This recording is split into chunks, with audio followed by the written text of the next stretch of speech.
Sincerest apologies for going silent. I had planned to make some other videos, but a combination of a sore throat and a marathon of Hunter x Hunter, which I'm 2/3 through at the moment, caused me to delay my plans. I could have pushed through and sounded like cancer, and let's face it, I probably still do to some extent, but at least now I'm capable of more than whispering. So with that out of the way, if anybody asked me what my favourite anime was, they'd be surprised. If you think it's JoJo, because of all the references on this channel, you'd actually be wrong. Actually, it's Lupin the Third, a long-running franchise that sadly never really became popular in the West, aside for Italy for some reason. Lupin the Third is the descendant of Arsène Lupin, a famous French thief from another author entirely. Yes, this is basically a fan fiction. The franchise primarily focuses on either heist or adventure elements, with a healthy dose of action and comedy thrown in. Aiding him on his adventure is his trusted partner Jigen, a gunslinger who insists on using a revolver. You also have Fujiko, a femme fatale who constantly outwits him, Zenigata, the somewhat incompetent policeman who is in charge of hunting him down, although he does have some moments of brilliance. Fun fact, he's also a fanfiction descendant. And finally we have Goemon, who's yet another fanfiction descendant, this time of an actual samurai by the same name. He doesn't do much though, usually acting as a deus ex machina at the end of a chase scene or providing support throughout. Thankfully the new movie is changing that, although it's connected with a separate timeline that's more for adults, so you know things are going to be a bit risque and a bit gory. Due to the episodic nature of the stories, you can really jump in anywhere and get a complete story. Except for Red vs Green, don't make the same mistake I did. The anime has several movies, TV specials, OVAs, crossovers, and most importantly, 4 main anime series, split into Part 1, Green Jacket, Part 2, Red Jacket, Part 3, Who Gives a Shit, and Part 4, Blue Jacket. Part 4 takes place in a principality just inland of the coastal city of Rimini, in Italy, San Marino, and this video is going to take a look around and do some sightseeing comparisons. Why? Well, because there don't seem to be any videos doing this idea, except maybe some in Italian. I cannot speak Italian, or read Italian, or listen to Italian, so I have no idea what these videos are supposed to be. But who cares? For 2 reasons I'm going to be primarily focusing on the first and final few episodes, since I only really had a couple of days to look around, and for a 24 episode anime there's a lot of comparisons to be made, and I can't really get to all of them. Also, since the area in question isn't very big, my theory is that a lot of the show actually takes place in the town on the coast, Rimini, as mentioned before. What confuses me though, is that despite the fact that Rimini Station is the closest to San Marino, it's not actually the station they depart from. My guess is it wouldn't make much of a set piece. I didn't manage to get that many shots of Rome Station on the way out, but it did look more similar to this thing. Anyway, on to the real explanation. To get to San Marino, you have to take the bus from the station. I spent hours trying to get a distance shot of the mountain without much success, with it darting in and out of the tree lines. Finally, I did manage to get some footage, and it really is just as impressive as it is in the anime. It looms over you, and it's a pretty long trip up the side.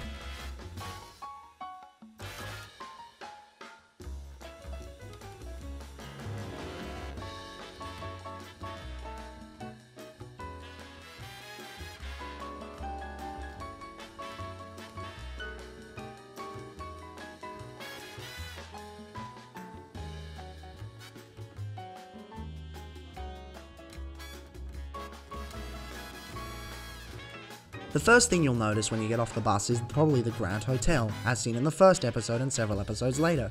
Comparing it to the anime counterpart, it's a little bland actually. I didn't get to have a look inside, but it's way too far down the mountain to walk up to the castles, forcing you to take the train. Well, the road train anyway. Fortunately, this footage was taken later, and we actually got a lift to the hotel up by one of the locals. Very nice. Probably should have gotten his name.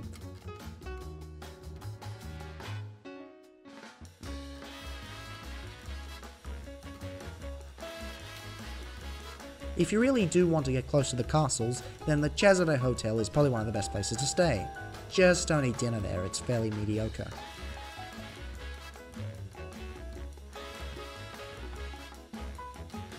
In case you're wondering how difficult it is to get into the castles, it really isn't. It's like 2 or 3 euros each, or $7.50 if you get the pass to multiple places. I didn't catch most of the system as I don't speak the language though. From the main castle, you actually get to see the place where the San Marino crown was stolen from. Of course, the crown is nowhere to be seen. In fact, I'm not even sure of its existence as anything more than a MacGuffin for the story, but regardless, it's a damn nice view.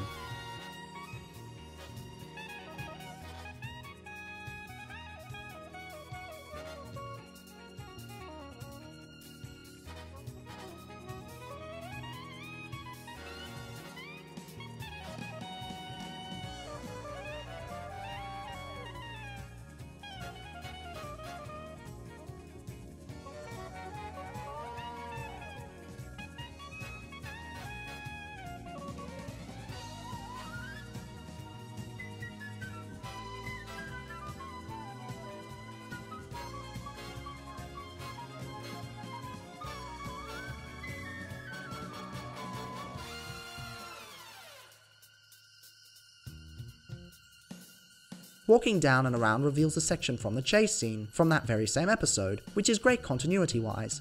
You never actually realise just how close everything is until you've been here. Comparing things shot for shot, you can really see that they brought out the colours in the animation to a greater extent than my camera can pull off. It's definitely something that has to be seen to be believed. Of course they had to omit the gift shop from the chase sequence, otherwise someone would have bumped into it. One could argue that it was closed due to the coronation in the anime, but the problem is it would have gotten in the way. But what's this? Not only do they have Goemon Zun Texken, but they also have One Piece and Bleach. I've got to get out of here! This place has gone full weeb! Actually, there's quite a few anime sword shops, as well as rifle shops as well. Apparently guns are legal in San Marino. But aside from swords, there aren't any other forms of Lupin merchandise that you'll find. I was full on expecting a bunch of figurines, but apparently no, there aren't any. If you want regular souvenirs though, they're pretty easy to find. No! God! No! God, please, no! No! No! No! As for the tower itself, unfortunately there's no way to get up to the roof, although given how high up we are I really wouldn't want to.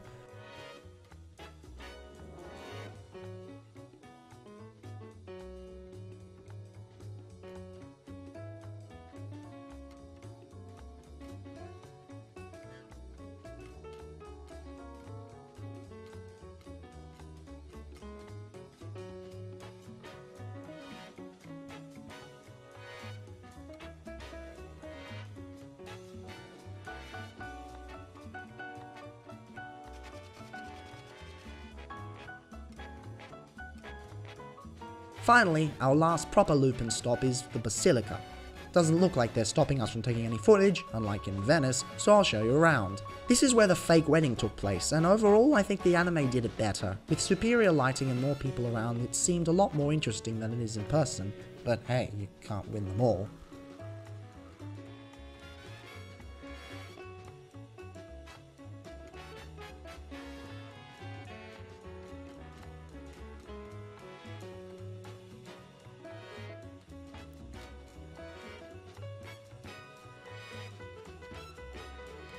Overall, it's a very nice place to visit if you want to kick back and relax for a bit. Doubly so if you're a Lupin fan. The food, aside from the hotel I stayed at, is decent and the view is spectacular.